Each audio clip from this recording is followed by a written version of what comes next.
Daniel. All right. Hello, everyone, and good afternoon. It's 4:32 EST time here. Just so you know that this section will be recorded, I want to seek your permission just to make sure we are all in good standing for that. Now, thank you so much to all our audience and the student division members for making this possible. You've always been wonderful in supporting the student division in general. We also want to appreciate all our esteemed panelists. We want you to know for sure that this is sacrificial, and your presence to share your time with us today and your experience, your career pathway is highly acknowledgeable and duly appreciated. So for today's section, it is our desire and hope that all the audience, both now and those that will watch the recorded version, will find this section so meaningful as a way to learn from your experiences. Again, we want to say thank you so much, and a big shout out to all the executives members who have been working sacrificially to ensure we have all these initiatives as we've had since last year up until this moment, having virtual series events. Your effort is also duly appreciated. So now I'm gonna say I welcome you all to this session, and of course, it's gonna be educative. Thank you. Over to you, moderators.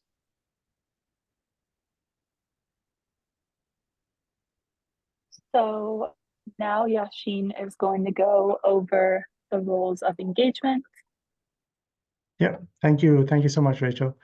And I'm also on the ASEE student division. I was the past chair, so I'm just going to take you through some of the rules of engagement for those that have just joined us. So the first thing is that feel free to use the chat. So the chat lines will be open if you want to ask any questions. You can direct that to everyone on the chat, or you could direct it to myself. And then I would relay that to the specific panelist or to the moderator. But feel free to post your comments directly onto the chat, questions, queries, comments as we move along. We will open up your video and your audio options at the end of the session. So this will be about 15 to 20 minutes before we close. And then you'd have the option to share your video and come online and have a one-to-one chat with everyone. So those are our two options for today. So feel free to use the chat. If you have any questions or technical difficulties, you can post them and directly to myself, and we'll try to address it on the side. So with that, thank you so much, and over to you, Rachel. Hello, so I'm now going to start by introducing all the panelists, and then after I do that, we're going to start off with an overall question for everyone. So our first panelist is Dr. Avneet, Hira, who is an assistant professor and founding faculty member in the Human Systems Engineering program at Boston College. Her scholarship is motivated by the fundamental question of how engineering and technology can support people in living well in an increasing engineered world. Her research focuses on the affordances of technology, humanistic design, and engineering epistemology. She also received an NSF Career Award in 2023 for her work on promoting belonging and preventing harm in informal engineering learning environments. Our next speaker is Dr. Moses Olayemi, who joined OU as an assistant professor in engineering pathways in 2023. He holds a bachelor's in chemical engineering and a doctorate in engineering education from Purdue University. His research focuses on enhancing STEM education in resource-limited contexts with special emphasis on culturally relevant pedagogy and the adoption of measurement instruments, specifically in sub-Saharan Africa. And then next we have Dr. Hoda Ehsan, who is a former engineer turned educator, engineering and design education researcher, and a leader with more than 12 years of teaching of research and design experience. They are currently the director of Quadrivium Engineering and Design.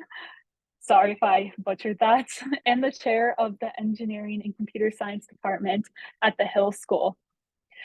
She holds a PhD in engineering education from Purdue University and is an educator at heart, enjoying working with children, and has designed and developed several learning opportunities and resources for in-school and out-of-school settings.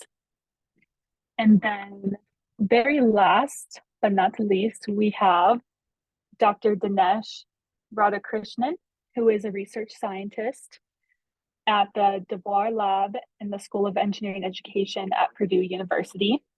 He values care, justice, equity, democracy, and liberation. His research endeavors include ways learning could be localized in displacement contexts by centering learners and teachers' agencies. He applies and studies the role of participatory research and knowledge democracy in developing reciprocal community university partnerships. So thank you all so much for joining us and being on the panel. The first question that I wanted to start off with was, we're all interested to learn about your career journey. So what influenced you to choose engineering education research?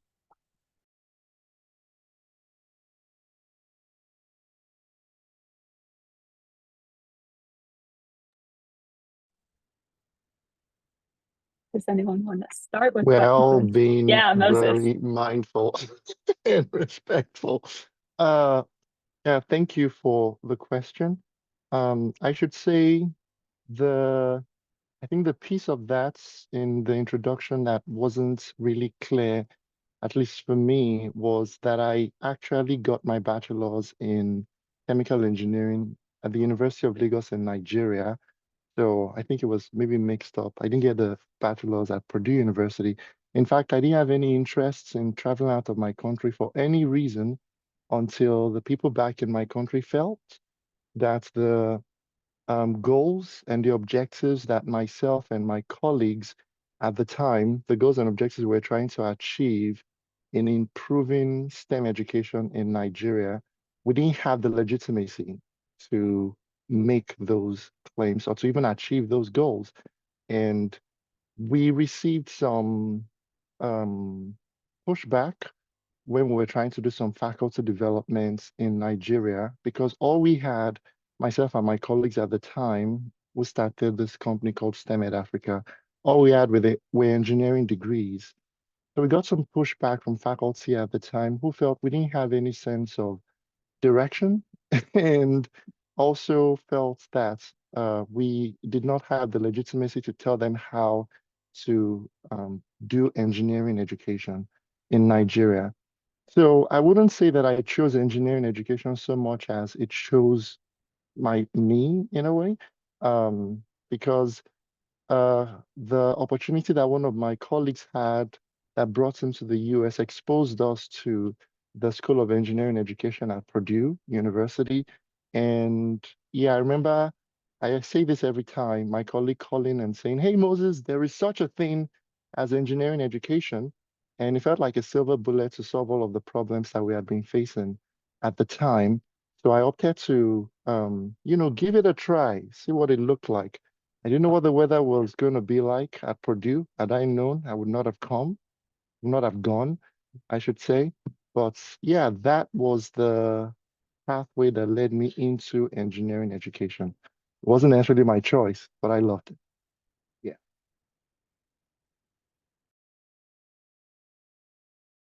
Well, I can go next. Well, I mean, I knew the weather in Purdue, even though that wasn't the best weather, but I actually knew ahead of time.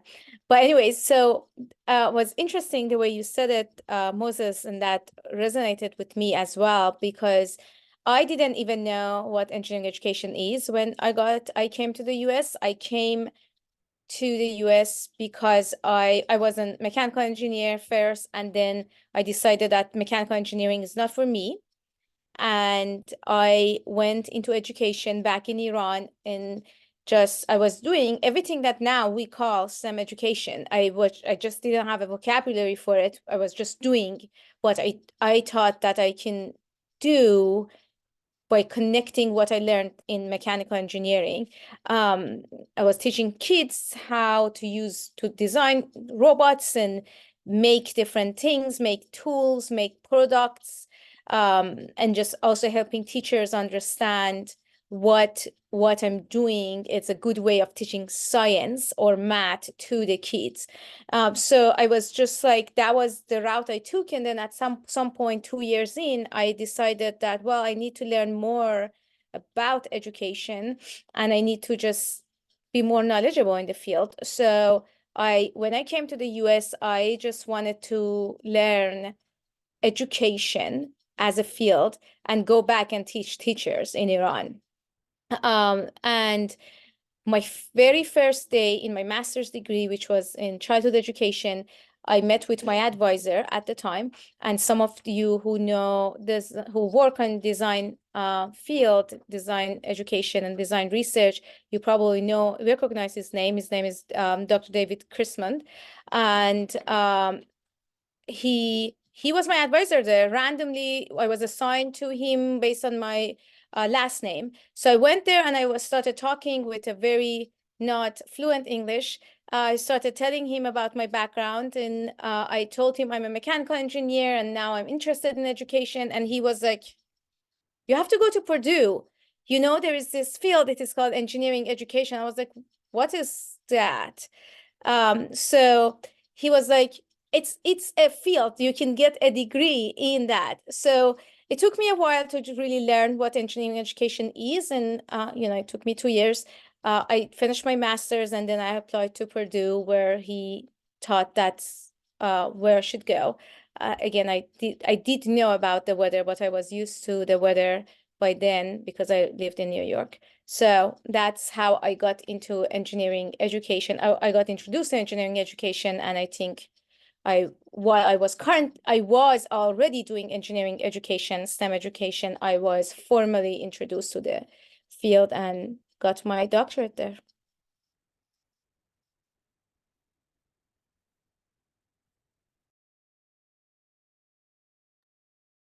Cool. Dhinesh or Avneet, you have. I'm happy to jump in and say my senior, Dr. Hira, will go first. It's ridiculous. So I don't know if anyone noticed, but we all went to Purdue for grad school and we all have some overlap. So this is a little bit of like an old hangout session. So I'll go first. I think as the person who graduated, it was the oldest graduate amongst all of us, I guess I can go before Dhinesh. I think so. I was at Purdue. I was getting my master's in aerospace engineering. So that's my background. I have a bachelor's in aerospace engineering from India, and I was at Purdue getting my master's in aero. It was one of those like master's plus PhD track type things. But I think if I have to like look for like a common theme for like how I usually end up making larger professional decisions, is like I get really curious about a question, like a larger question, or like a problem that I think can, not that I can solve it, but like just curious about a problem.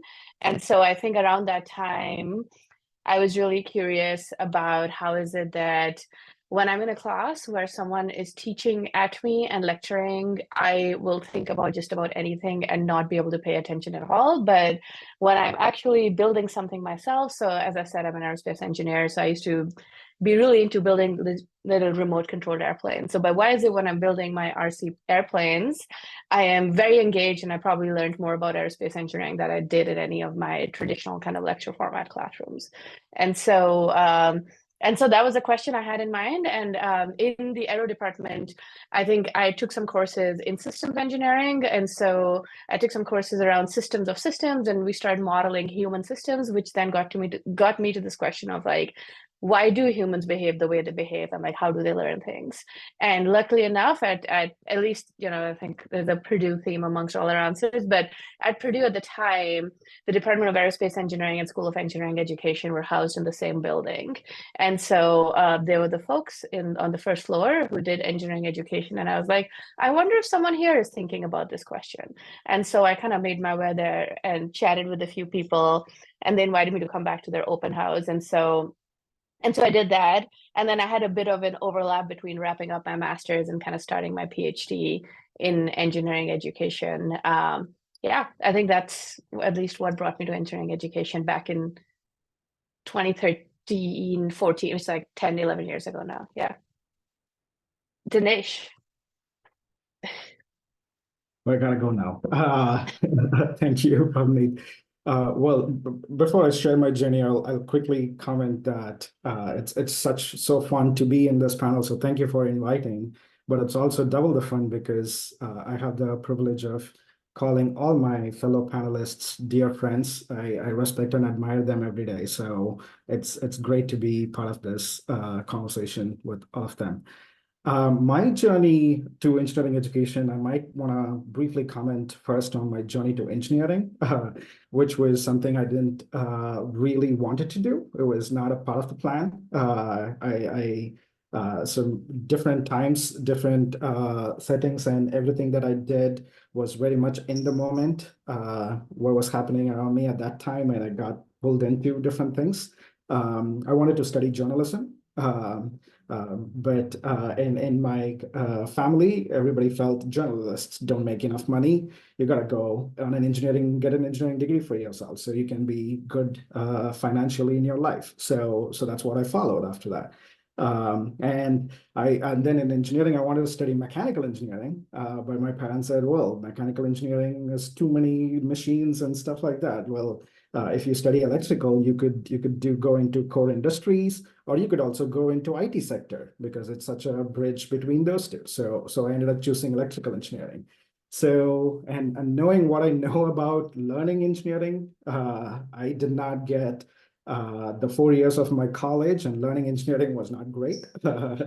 I felt like the learning experience was not as very comforting with and welcoming into the engineering space. So I ended up a lot in doing other kinds of things during my 4 years of bachelor's, which is I was doing a lot of like leadership, student mobilizing. I was the president of the student union in my college and doing a lot of that kind of work. And there was an interesting opportunity that came my way. There was a workshop that was being organized that I heard from 3 international scholars who were coming and organizing this workshop. So I went and attended the workshop. It was organized through a student community called Students Platform for Engineering Education Development, SPEED. Some of you might be familiar with the group. So that was my first exposure to engineering education. And I got to meet one of the coolest person I know today, which is my boss at that time. She was one of the facilitators of the conference. And the first thing they did fascinated me, and that's what pulled me into this field, which is they first asked, what kinds of problems do you face in your institutions as you learn engineering? And I was like, whoa, no one has asked me that before. We are starting with problems? Why is this question of problems in the first place? And that was fascinating. So I really felt close with that community, and I stuck with working with SPEED for about close to 6-7 years, even after my bachelor's, in different roles. And that led to me getting connected to different network, groups of people, conferences, attending events. So there was a community that started to build, and my social capital was expanding. So that then combined with some of my other experiences. So I finished my electrical engineering, I went into industry.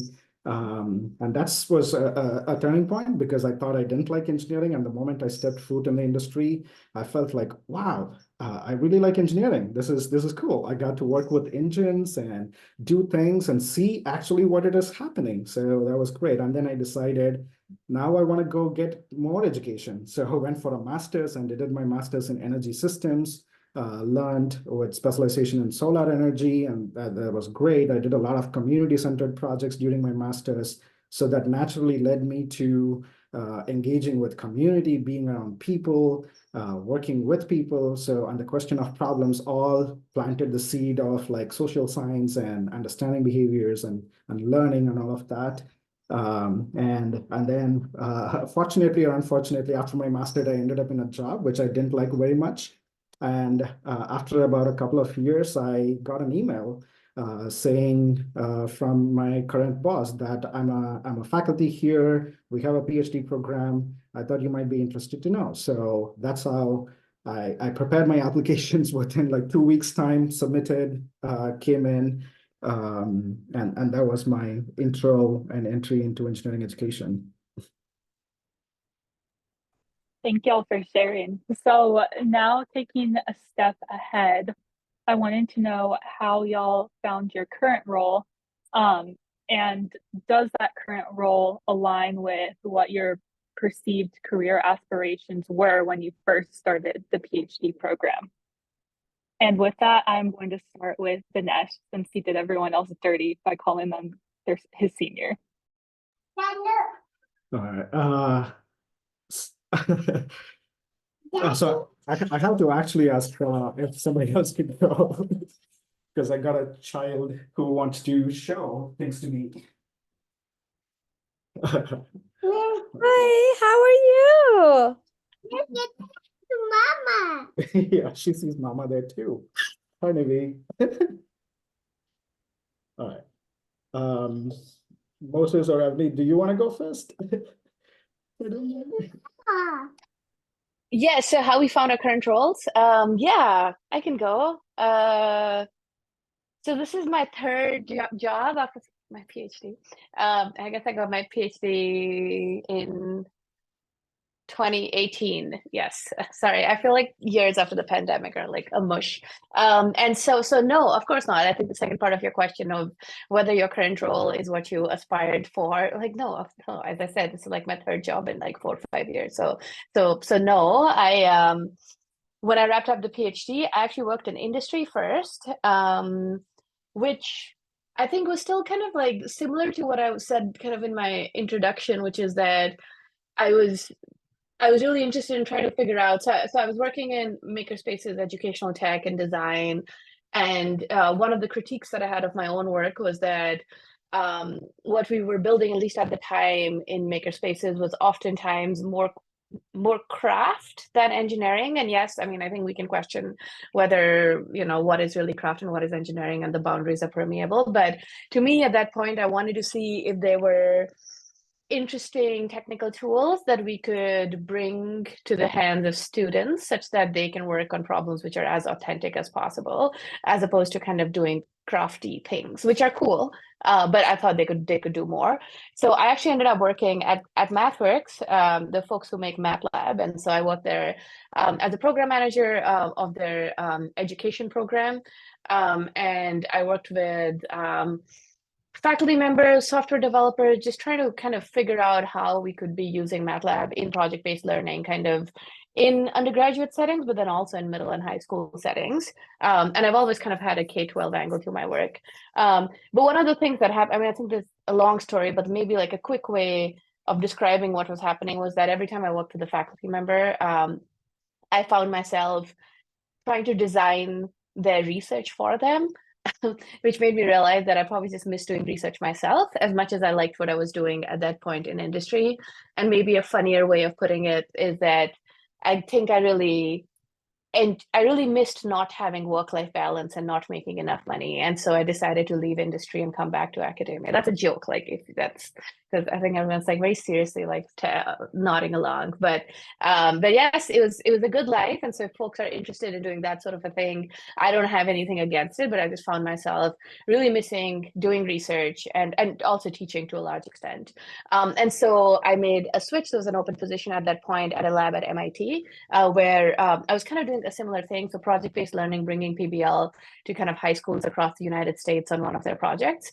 So I worked there for a little bit, and I didn't have plans of moving anytime soon, but this opportunity presented itself where Boston College was starting. So Boston College didn't have engineering up until 2.5 years ago, which is when this program started. So a semester before that, 3 years ago, is when I started Boston College, and I was hired kind of. Three of us were hired with this charge of starting the department here, a department of human-centered engineering, which to me, at the by the sound of it back then, and I think still aligns very much with kind of how I think about engineering, both as a profession and as a vocation. And so I've been here since. And in terms of the engineering education connection, so I'm an assistant professor. I'm in a tenure track role where my research is primarily in the field of engineering education, and I teach undergraduate courses in engineering, primarily in design. And I also have a courtesy appointment in the School of Education, which is an interesting way. So those of you who are interested in an academic profession, you could, of course, go to a Department of Engineering Education, which there are so many more of now. But you could also be, say, in my kind of a role where you're in a Department of Engineering, but the department recognizing engineering education as a valid form of scholarship. But yeah, no, I didn't see myself doing this. Like, I didn't even know I would be a professor. Like, my dream job always has been and still is, someone asked me about it a couple of weeks ago, is like just driving like a van with like a bunch of maker prototyping supplies in it, like all over the country, and taking it on a ship if I need to. But I just like building things with kids, and that's probably what gives me the most joy, and it still does.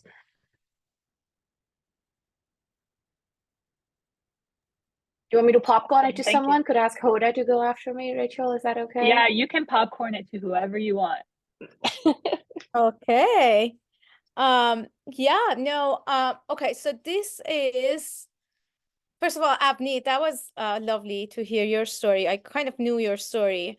And I know you also know my story because I consulted you at some point in my journey. But yeah, no, it's lovely to hear your I don't know, ideal job, or your maker van, or whatever you want to call it. I'm currently working with some people at in Mississippi University that they have this vision. They're working on the same idea. So you may want to connect with them at some point. Anyways, so I graduated the same year as Dhinesh did. We graduated at the beginning of the pandemic. Like, we graduated, I think we were some of the very first people who graduated virtually on I think Avneet was overseas actually at that time when he graduated, and was really at the very beginning of pandemic. Hiring freeze had happened, and I got an offer that got frozen for a while, and it never came back to, at least I was never notified of it, although I was told that I will. But so anyway, so like okay, let's start from the very beginning. When I started my engineering education journey at Purdue, my dream job was to work at a museum. I just wanted to be in museum settings. I still want, like, museums are just like, the museums fascinate me. Like, I can spend hours in museums and not get bored. And I really wanted to become like a leader in museums, or educator in a museum, or a curator at the museum. And that was my goal until halfway through my PhD, that even though, like, I was trying to find people who had graduated with the same degree and are in museums, I only found one person who was at the time at Industrial Museum in Chicago. And then at that very same year that I got to know her, she quit her job and she started a different career. So I didn't really have any role model in that world. And so halfway through my PhD journey, I thought that the only job I can do is to be a professor. Like, in total opposite to Avneet, I really thought that that's it. Like, I have to be a professor. I have to be a tenure track professor. I have to do research with a little bit of teaching. And that was the only thing I've seen myself. I had seen myself in that. And throughout my PhD years, I did everything that I was told it's right to get me to that point.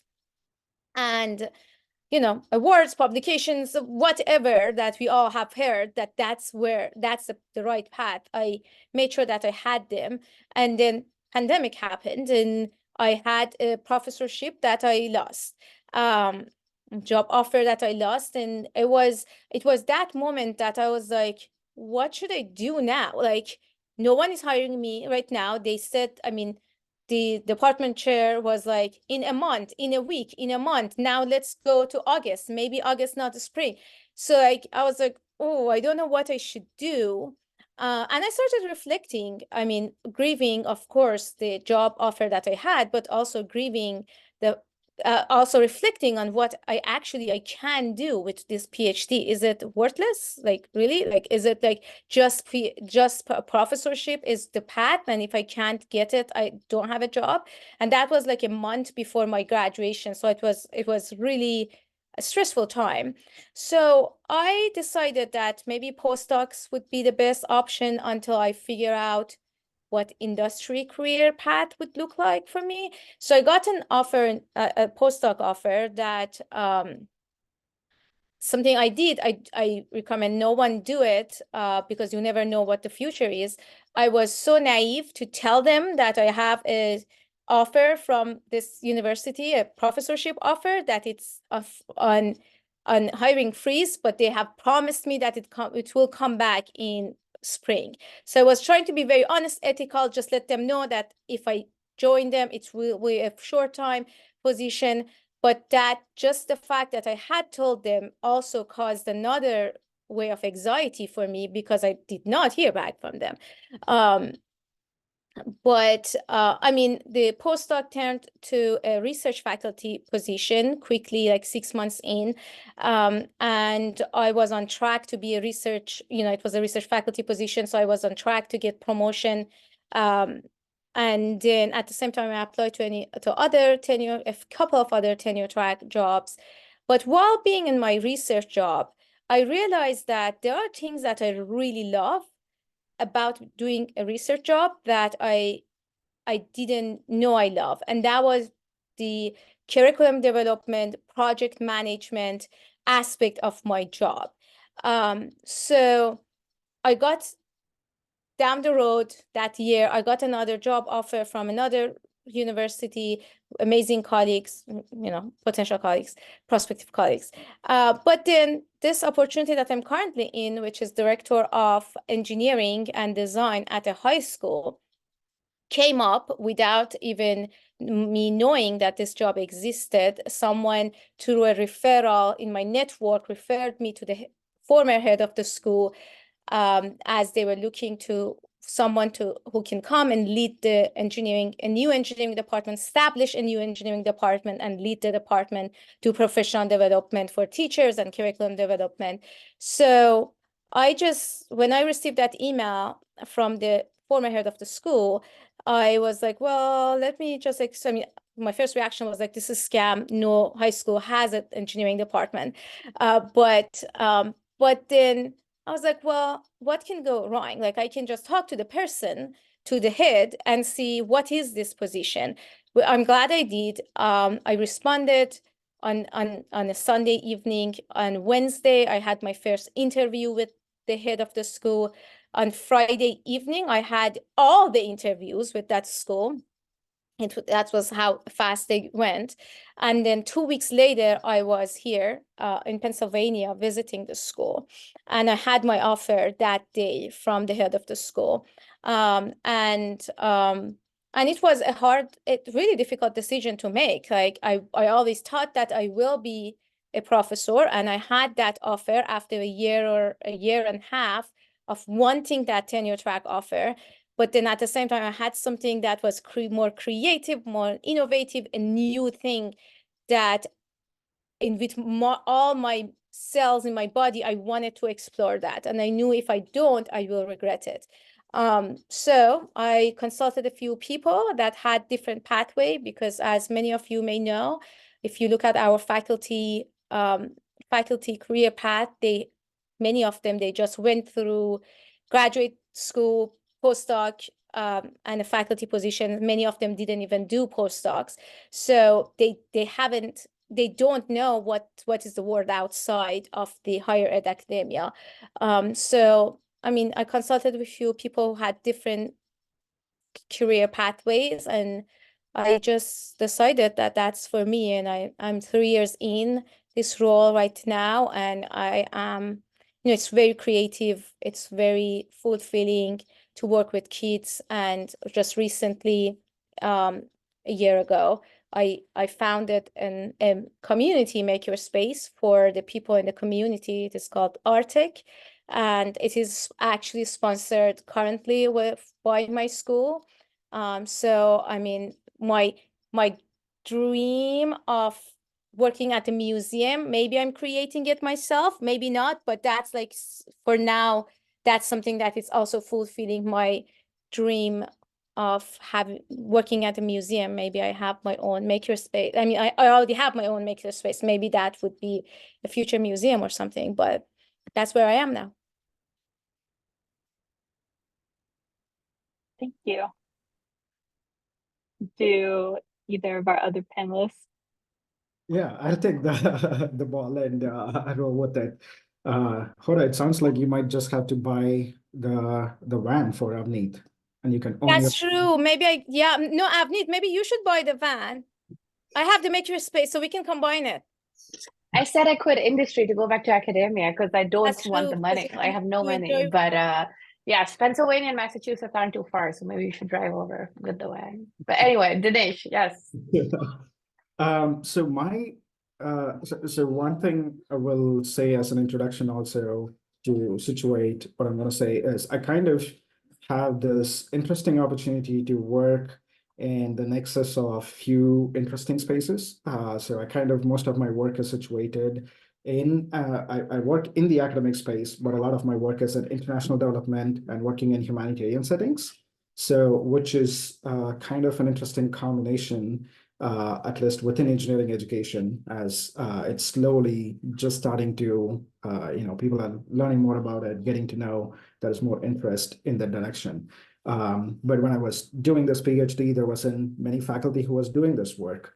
But particularly in international development or humanitarian settings, there are many challenges because you can't directly get an NSF grant to do that kind of work. You have to do a lot of foundation type grants and or more international organizations or international donors, individual donors who you might work with. So, but one thing I knew throughout my, so the current position, so like Avneet and Hoda was saying, didn't have much of an idea, like the title or the role. This is not what I was thinking I will be doing, but I kind of knew what I wanted to do. The kind of work that I was very much interested in doing, which is to work in community engaged settings, working with people, understanding more about participatory approaches. And that was one of the turning points for me throughout my, during my PhD journey, which is encountering and getting to know about action research really changed my understanding of who I am, what I wanted to do, what excites me. So all of that happened once I got to know more about action research and the whole community around participatory approaches. So in hindsight, as I think about it, also, so this position, it's quite an unusual position, like research scientist, as I have come to understand. I might be wrong. There might be more people in other fields doing this kind of job roles.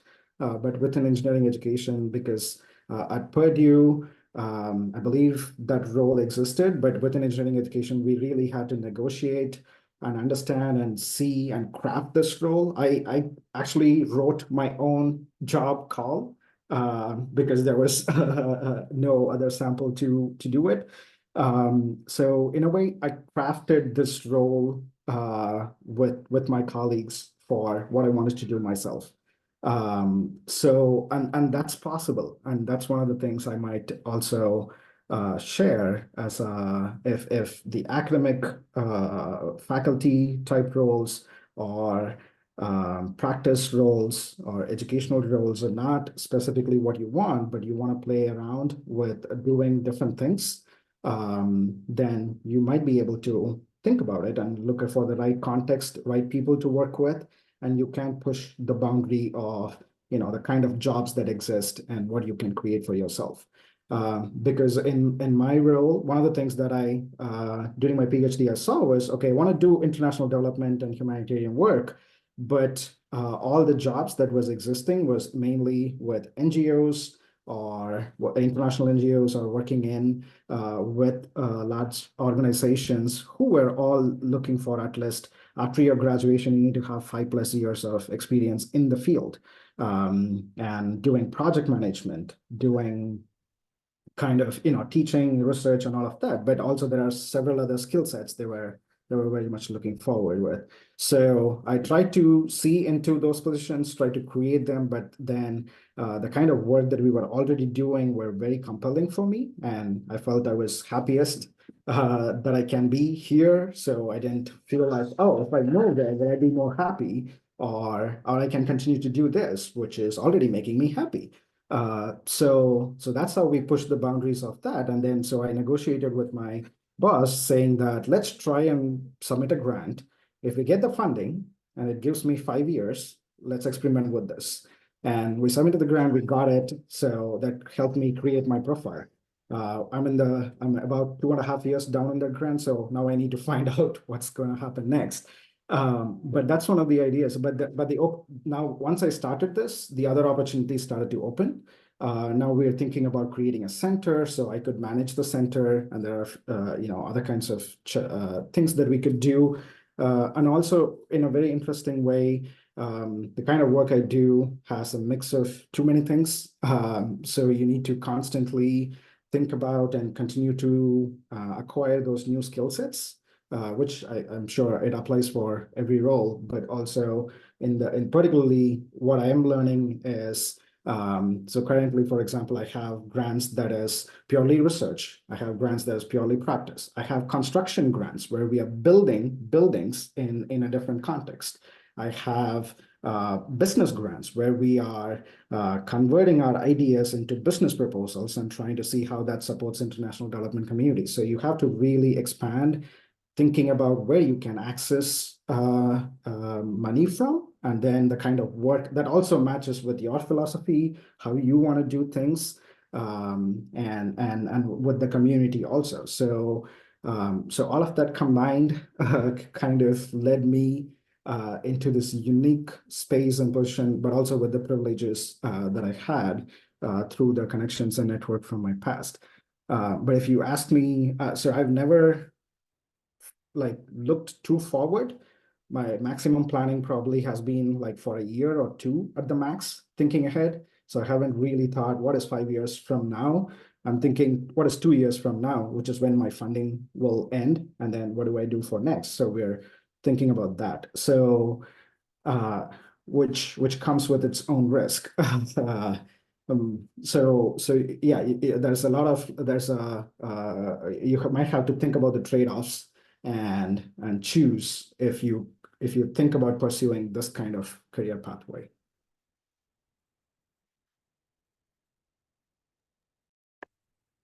Yeah, I was just about to unmute. Thanks, Rachel. So I think what I loved about what every person shared, you can see just the different pathways, the different interests, and how those could have some tendril pulled back to how they even got into the program, what questions were they asking. And it was the very same thing for me. Remember when I mentioned that I would not have left Nigeria if not for some pushback that I received? I wasn't just saying that to sound interesting. It was the pure truth, because the company that I started when I was in Nigeria was just focused on STEM education. And I felt that we had a lot of ideas, we had a lot of innovations that we believed would improve the experiences of the average Nigerian student.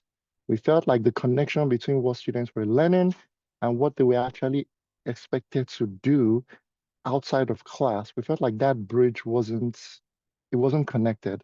And that was what we're trying to do back then. And it was a main objective that led me to go into the PhD program, because I got pushed back. It felt like, oh, we don't think you know what you're saying. I'm like, I know what I'm saying, and I'm going to prove it to you. So I go spend 5 years in this place that is away from my parents, everything I've ever known. And I'm learning the very same things that I believed before I started the PhD program. This is how you teach. This is how you learn. Culturally relevant ways of teaching make sense. These are the ways that we decolonize our education. All the ideas that I had before I started the PhD program were only affirmed by the PhD program.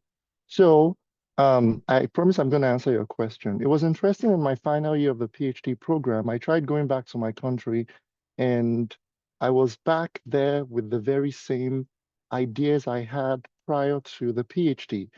But they looked at me different, and I sounded a little bit different to them.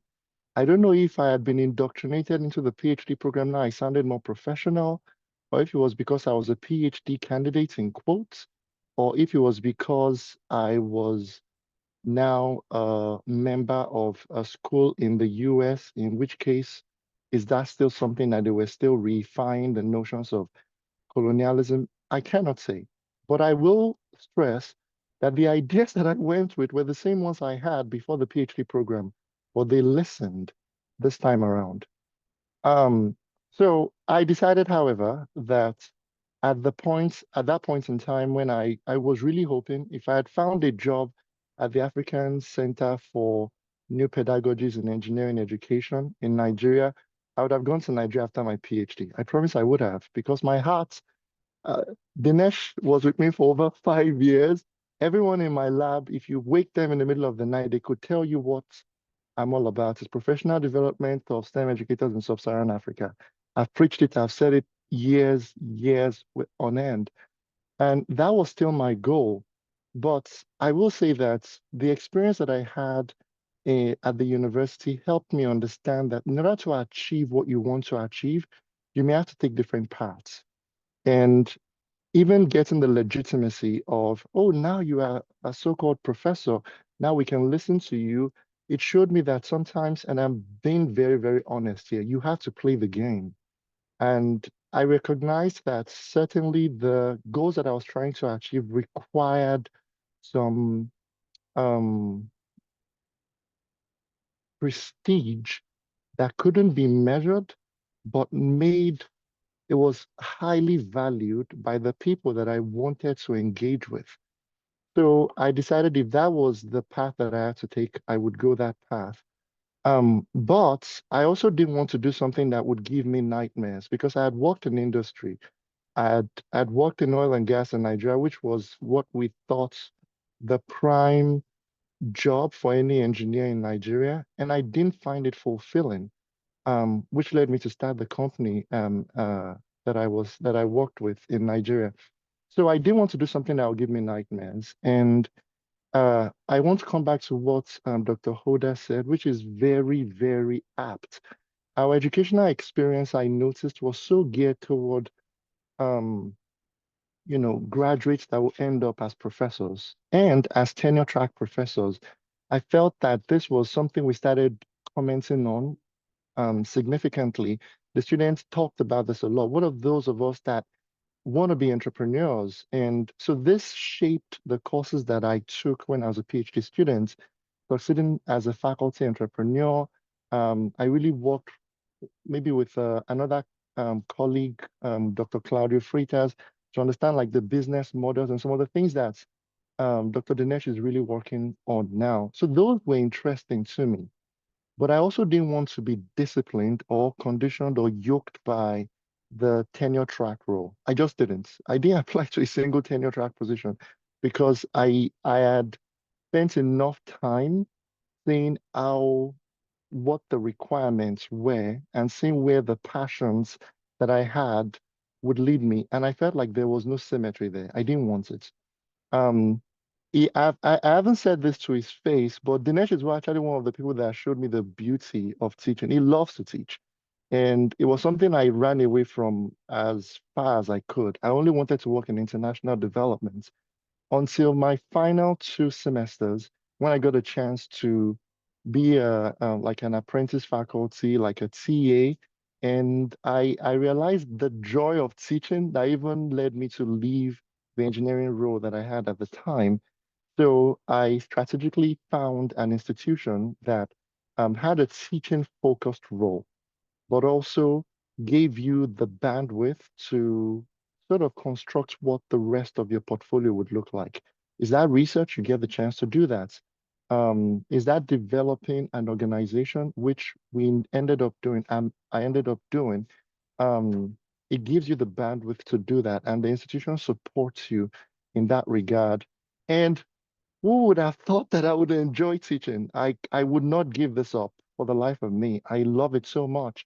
So I'm right now doing what I wanted, what I didn't think I would, but what I enjoy doing.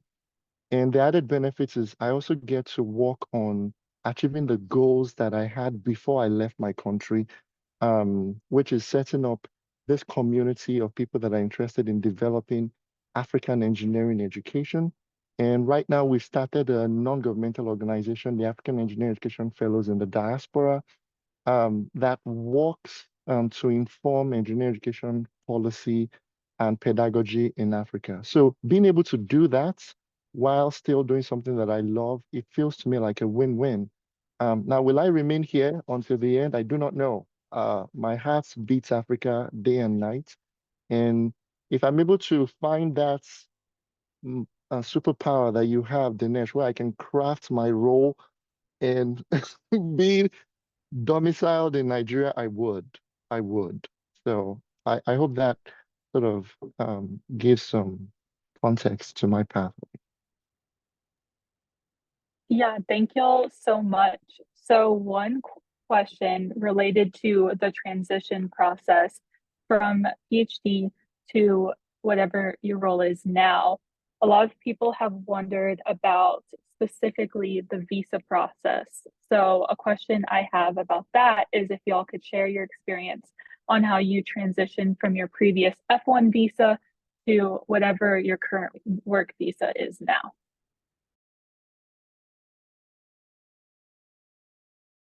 I'm happy to jump on that because I probably have a whole day of information to share about visas. And the question particularly about J1, oh my God, you shouldn't even gotten me started on that. But yeah, so I've navigated through multiple visa situations right now, some through my own carelessness, part of it, but also very much navigating, understanding the system, the political dynamics, and what is feasible depending on where you come from, because there is also that part. So I was here on an F1 visa. Some of the other experiences I've had was during my final 2 years of my PhD, I had the opportunity and privilege to go live in the context of where my dissertation was, which was in Kenya. So I lived in Kenya for 2 years, did a lot of community building and partnership management roles like that. But I was still on my F1 visa, living in Kenya, doing the doctoral work here. But the idea was initially that I would continue to live in Kenya and probably even settle for a longer time in Kenya, because we were trying to create a system through which a lot of our programs that was centered in Africa would actually run from Kenya. So we'll create some kind of a satellite campus model in Kenya, and I would be able to work around it. And then again, pandemic hit, political landscape changed, and the Kenyan immigration policies changed, which didn't let me continue to stay there. So I had to come back. But then in the mix of all of that, we were also having a baby. So I had to go back to India, and I was in lockdown. So we were stuck. So I couldn't apply for my OPT here in the US when I graduated. So I had to do all of that work from India, which didn't end up happening on time, didn't work out. So my OPT was rejected. Then I had to go back instead to Kenya, and in the meantime, figure out how to navigate this process. And for a brief time, I had the job with Plan International and NGO working with on girls' education to work for about 3 months. And at that time, I was figuring out the visa processes, and somebody recommended you can actually go with a J visa. So that will get you into the country, and then you can figure out how to transition from that. So I would recommend, if anybody, you don't have to select a J visa, try not to, come with a better, if you can, wait for an H-1B even for another month or two, something like that, that will allow you. I know though there are lots of constraints. It's very difficult to say that. But if you can go for other visas, please do. But particularly J visas that don't have the 2-year home rule are great. But if that's also one of your goals, which is to go learn, do your scholarly stuff, then go back home and then do more work there, that's great. That facilitates that process. But if you are coming in with that home rule and then trying to get the waiver, it's a really long process. I'm in the middle of that process. So I have a J visa right now. I'm trying to shift into a H-1B. It's been about almost, I would say, 8 months. And I have just received the waiver certifications from my home country, which now will take another 6 to 8 months to process with the US Department of State and USCIS here. And then I have to wait for another few more months to get my H-1B. So until then, I can also not travel outside of the country, so which is extremely challenging because I work in international development and I can't travel outside of the US right now. So everything is, I have to manage through other mechanisms. So you will have to figure out, and I would say plan really well when it comes to visas and think about it. And for me, in this situation, given my challenges, I had to go through the F to J to H-1B right now. But there might be other pathways that might be much easier than this one.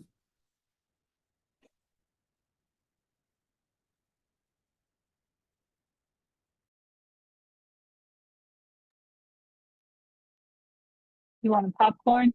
Yeah. I don't mind going next because mine is just so easy and like the next one's just wow.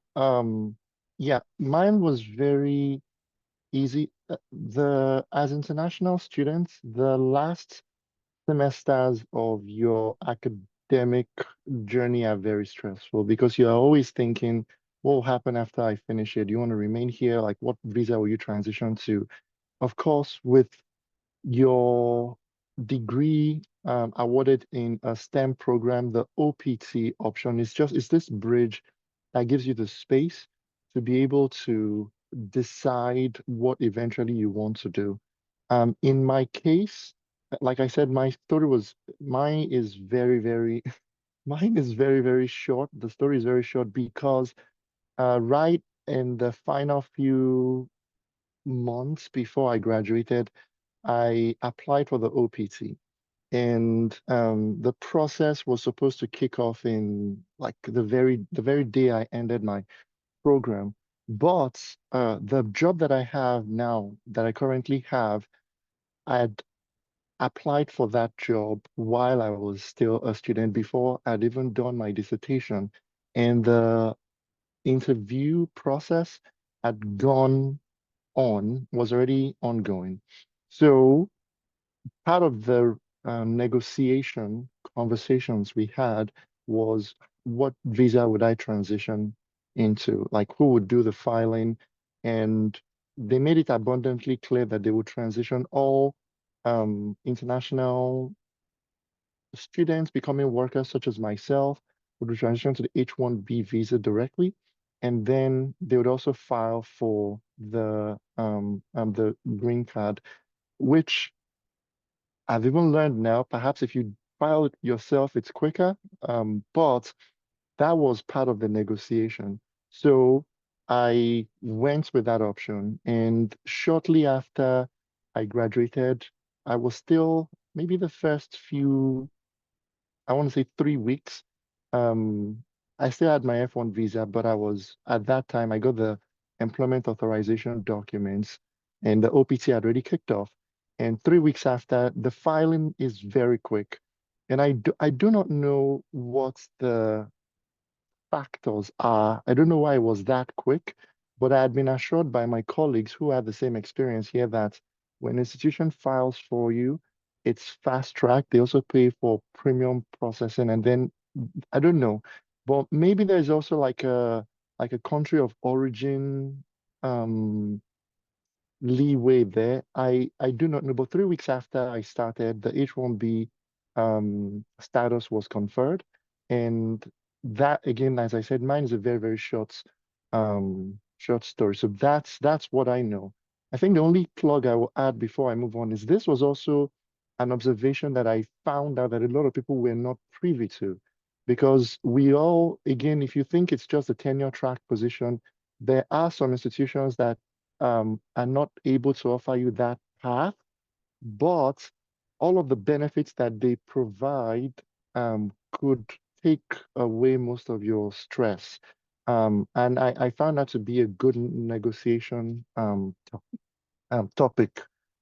So again, you may look at some institutions that may not even be high. I don't even know the expression to use now, but there are values that are attached to those institutions, and there may be things you may be able to get just by following the non-coveted path, I should say.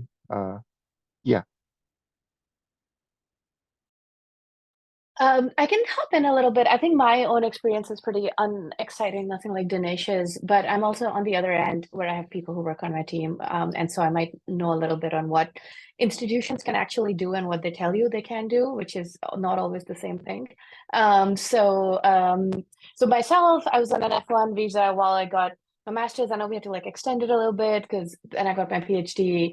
And then when I worked in industry, I think tech, at least, big-ish tech companies are pretty good at it. They have lawyers for this sort of a thing. So I'd actually completely forgotten I was on an H-1B. That's the lottery H-1B. Of course, probability is that you probably get it. My country of origin is India. So, I guess much longer queues. But when you apply for the H-1B, I think this is what Moses was saying he wasn't sure about. So in academia and nonprofit settings, and most academic settings are also nonprofit settings, so the lottery is not applicable, and nor is the timing. And so that's probably why, probably why Moses was able to get his H-1B in 3 weeks. That's the case for most places if you're going into an academic and or a nonprofit setting. And there's a few other kinds of settings as well where the lottery doesn't apply and the timing doesn't apply either. However, I think maybe the interesting-ish part of my role. So, and this connecting back to, I think, a comment that Dhinesh made, and there were some questions in the chat about a research scientist position. So I was a research scientist when I became the research scientist at MIT, because the lab that I worked in was in the School of Humanities and Social Sciences, which is a really small, as compared to the rest of MIT, it's a much smaller department. It's the only department that doesn't sponsor visas or green cards of people who work there, because it's the School of Humanities and Social Sciences. So anyone in the STEM disciplines, very much like in a Department of Engineering, and you work as a research scientist at MIT, they will sponsor your green card. It's kind of part of the offer. But because they were to the School of Humanities and Social Sciences, not only were they not ready to do the green card process, they also were not necessarily ready to move my H-1B. And so I think this is one of those like privileged positions. And so I, at that point, had also just gotten married to someone who's a US citizen. And so really the only reason I was able to start that job at MIT was because I had a green card through being married to a US citizen. Though now that I'm on the other side, and as I said, I have people in my group some of whom are international scholars. When we hire somebody, and Boston College is a research-run university, but it's not as big as, say, some of the institutions I think you all are from. We can actually tell them that I'm trying to hire so-and-so, and they should come in as a, even if it's a postdoc or you want to call it a different role, usually a research position. It depends on where the funding comes from, but you can usually negotiate being able to pay them higher if you have the funding for it, if you have ways to pay for it as a PI. And this is not that your PI doesn't want to do the right thing. They just don't know because they've not been in that position. As a PI, you're often also able to tell your university if this person should be given, we should apply for an H-1B for them or not, or a J-1. So your PI might not know about it. And if they really do care about, like, if they really want you to work with them, that's something that you can talk to them directly about, even if it's purely a postdoc role. So for example, somebody at University of Connecticut, which is not too far from where I'm at, they actually they don't do STEM OPT extensions, because that requires E-Verify, which means that the university has to share a lot of information with the federal government. So even postdocs at UConn all get H-1B visa sponsored from the university. And so I guess what I'm trying to say is that there's a lot more leeway, which if the PI has funding and if they want to be working with you. So I think that's the kind of thing where you really want to make sure that, if you're committed to the job, you want to make sure that, they see that and they're excited about having you on their team. And there are, I'm not saying there always is, but there often is more that an institution or a lab could do if there is funding to help you. And so, maybe keep that, know that, and, be ready to negotiate for it.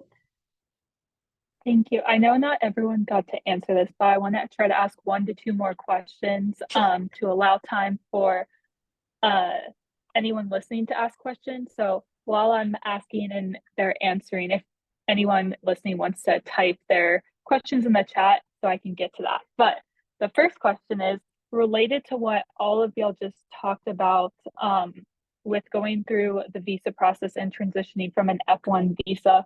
What advice would you offer to international students to counter the systemic barriers in the current anti-migration era?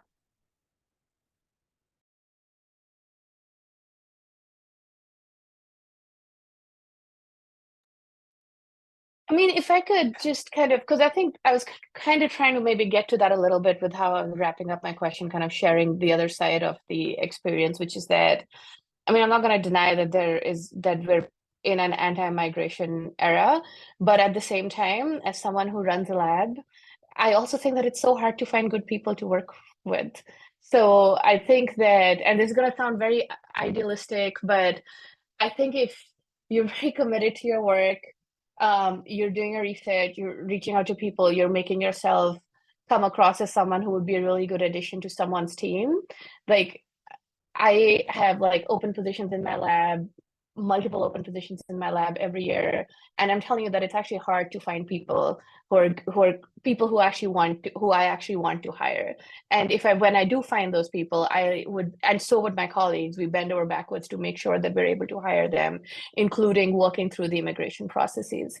So I think maybe what I would say to sum up is that yes, there are a lot of barriers, and I already gave my own example of how that position, I wouldn't have had that position at MIT if I didn't have a green card from another path. But some of it does boil down to your science and your research, especially from an academic perspective. And I think big tech is much better at anyway going through the visa processes. And I think if you want to work at a startup, a lot of those companies are willing, but just don't have the experience to know what they need to do to support you. So being able to tell them what needs to be done is also helpful. But I'll stop there and let someone else jump in. I want to, I mean, the question itself, I think it is valid, and it is valid. Like I'm not trying to even pretend that that's not scary. Like thinking about visa status is not scary, and thinking about having to leave this country is not it's not scary. It is, and it is. But at the same time, I think something that we have to always keep in mind is that we need to pass the limitations. Like, don't limit yourself out of anxiety for not applying to a job. Like, you never know how the supervisor would support you. And I think what Avneet is saying, you never know when you're applying to Avneet's positions, you never know if it's Avneet or someone who is anti-immigrant. Try to apply to whatever. Still see the sky as your limit, apply, put the effort, and wish for the best, because we as immigrants, many things in this country already is trying to oppress us and trying to close the doors on us. I think it's really, really from the visa to language bias to accent bias to Islamophobia, something I face, many things, it's there to limit us. But if we also contribute to that out of anxiety of not getting something, it's our oppressors who are the winner. So I think it's really, really important to think think about the fact that you can do it and there is no one better than you who can do it. And if you apply and if you get the job, and if they don't sponsor your visa, they're lost. And I know I'm not saying like it's not hard. It is difficult. I went through it with the hiring freeze, like not visa issue, but with the hiring freeze. I know it's hard and I know it's difficult, but it's still, it may not happen. So like just apply. If a job is appealing to you, apply and go through it and then fight for what you deserve. Never let anyone to close the door on you.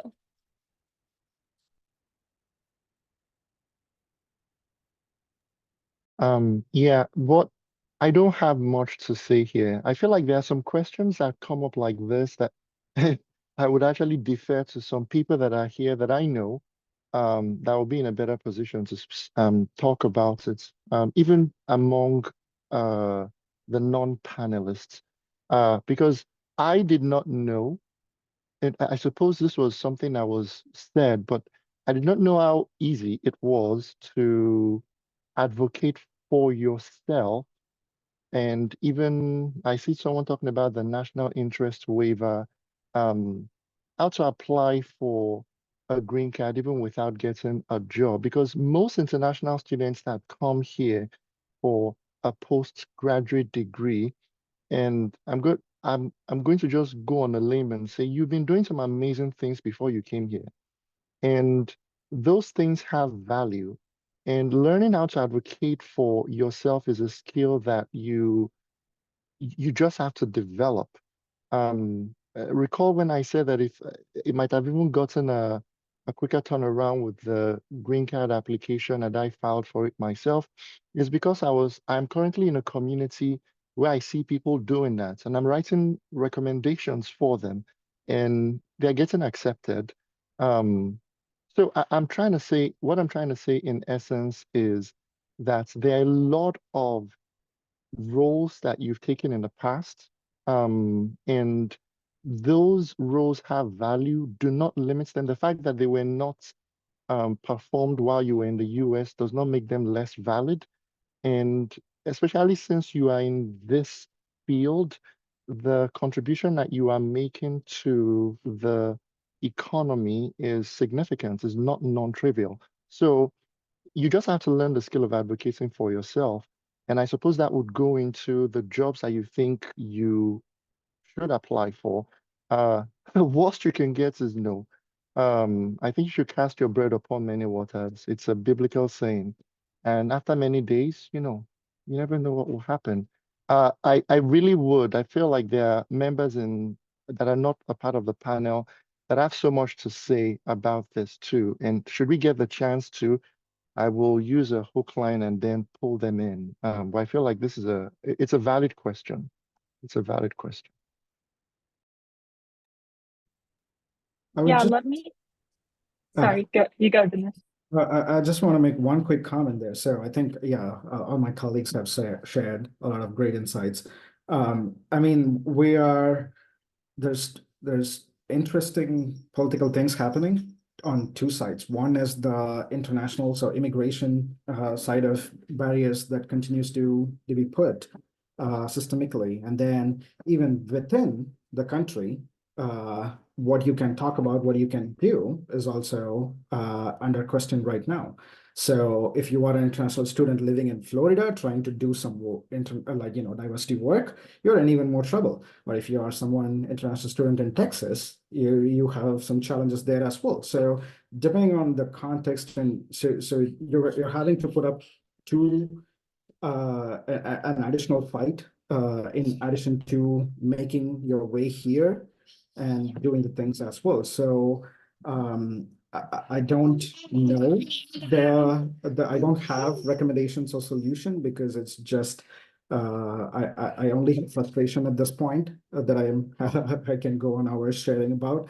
But I think as a group, as a student community, we want to continue to think about how we can empower each other in ways with sources of knowledge and information. Like, for example, knowing the right scholars and PIs in the field who from different universities who knows this more, and who is putting up the fight every day, and interacting with them. So I want to say, yeah, building that network and leveraging that wherever possible is very crucial. Thank you.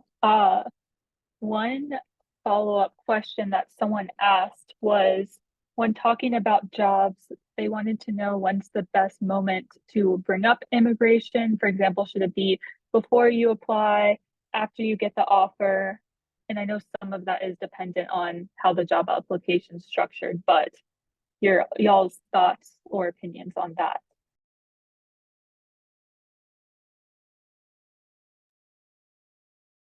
I mean, I think so for academic positions, you can assume so, whether that's a postdoc right after your PhD or a faculty role, tenure or non-tenure track, you can usually assume that the institution is going to support you. And if that is not the case, they'll usually have something on their ad that just says that this position is not sponsored. So sometimes there are some open staff positions at universities where they've taken a call, oftentimes for arbitrary reasons, that they're not going to support.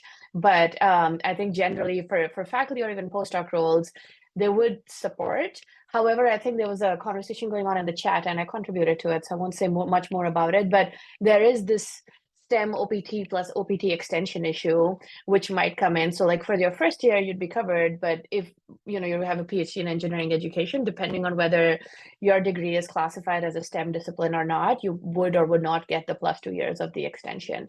And that again is something that can be negotiated. So your International Students and Scholars Office can actually make a case to the Department of Homeland Security in making a case for how your degree counts as a STEM degree. And that's, again, something that if, people in your department just don't know about it, they would have never tried it. But if you have faculty who would like to advocate for you, those are things that you can even start movement on early on in the PhD process. And if you have to make a decision between two schools that are equally good for you, but one of them has a degree that perhaps has that, perhaps something to consider as well.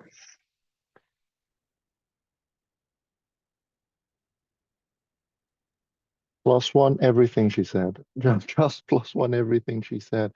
And like make that explicit during the negotiation phase. Because even if it is stated in the job ad that this is a sponsored position, I think you should make that explicitly clear. It should be in your offer letter. You don't want to just agree to something without having it in writing. I think before, during, after, and you have the letter to back it up, the statements, the documents, back it up. So yeah.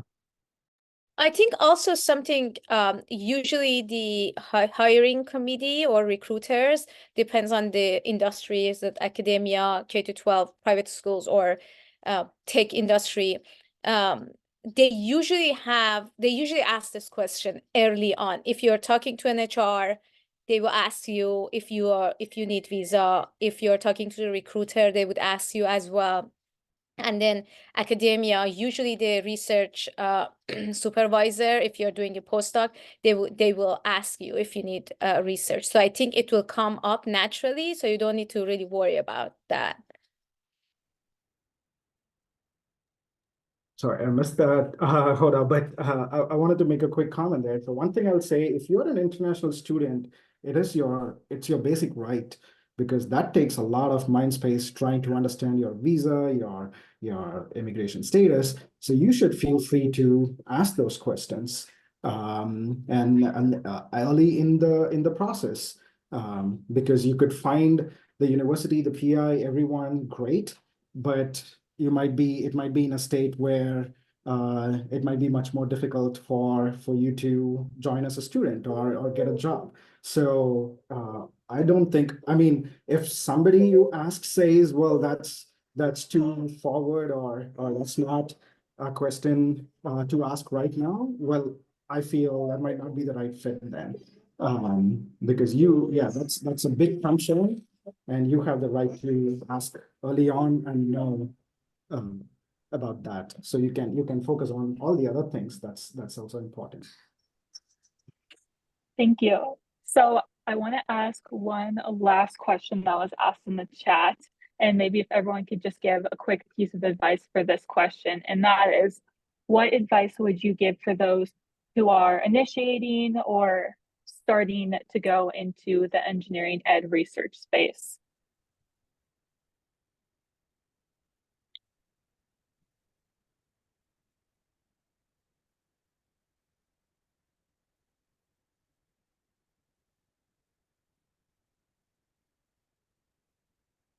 So do you want me to go? Oh, Moses, go. Please, no, I was just trying to fill the silence.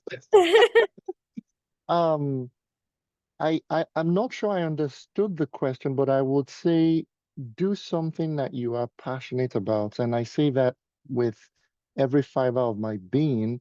Do something that you're passionate about, because even when you come across hurdles, it's your passion that will sustain you. It's pretty much what I'll say. And there is nothing that you do that doesn't cast a reflection on your future aspirations, whether that be that applying for the national interest waiver, getting the job, everything is a statement. So be intentional in choosing something that you're passionate about. Your advisor will have a research interest. They will pay you to do research on something. Still do what you're passionate about, even if you are not paid for it. Be stubborn, because believe me when I say, in my experience, it helped to hold those two things, because I was able to build my path that way. So that would be my suggestion. Something else to mention, just following up with what Moses said, definitely follow your passion. I know at least in Iranian community, we tend to know this like shortcuts and say, well, if you do research on this, they will spot like there is a higher chance to get NIW. And but with all the things that's happening in the past, oh, I'm muted. Was I muted from the very beginning? Just for about 2 seconds. Okay. So just make sure. So like with everything that's been going on the past 7-8 years in the US and the politics, like just the politics itself, we have no prediction of the future. So if you don't do what you're passionate about, and then you end up with previous administration who had this travel ban for many countries, and you don't end up getting green card, or you don't end up getting don't get up get sponsored, your visa sponsored, you are going to not only lose your position here, but also the past few years of like working something that you are passionate about. So like I would tell you, I know I'm talking from a place of privilege right now, but please make sure that what you're working on, it's not based on what you hear from me or someone else, and like what they would think that will get you a green card or your visa. Work on something that you're passionate about. When you're working on something that you're passionate about, you are going to create that amazing portfolio of a scholar that everyone wants you. Whereas jumping from one topic to another topic or like this professor or that professor just because you have heard they would help you get green card, it's really it's really high risk. Thank you. I think that this is a great place to end, because I think he promised to Daniel I would stop at 5:55, but I want to recognize that this is an important conversation that will either continue more formally in the student groups or informally in the WhatsApp group that Yashin shared in the chat. And with that, I would like to thank all of the panelists so much for their time and thoughtfulness and vulnerability in answering all of these questions, and then pass it over to Daniel for some closing remarks and general announcements. All right, thank you so much, everyone. It's been awesome section so far. I want to sincerely appreciate you. This is an opportunity that we've received from you, sharing your experiences and your journey with us. And it's evident that with the interaction in the chat, with how you've shared all your experiences, it's really valuable to all the audience present here and those that will watch the recorded version later on YouTube. So we want to sincerely appreciate you for this sacrificial contribution to the student division of American Society for Engineering Education. For those of you who are also talking about the EB2 NIW in the chat, I'll just quickly in 1 minute say something about it briefly. I posted something in the chat. I don't like to do this, but I just have to do that since the conversation came up. Even as an international student, I just want you all to know that you can leverage on this EB2 NIW or the EB1A category. You don't need a lawyer to petition for this, and to God's grace, I am a beneficiary of both the EB2 NIW and the EB1A category. So what I'm saying is that even as a PhD student, you can actually get this green card. So I just want to put that out there. Again, thank you so much to each and every one of you. And we will definitely follow up with you later on. Thank you once again. And at this junction, want to close this section. Thank you to all our audience, and we will see you again in March for the virtual events. Thank you and bye-bye.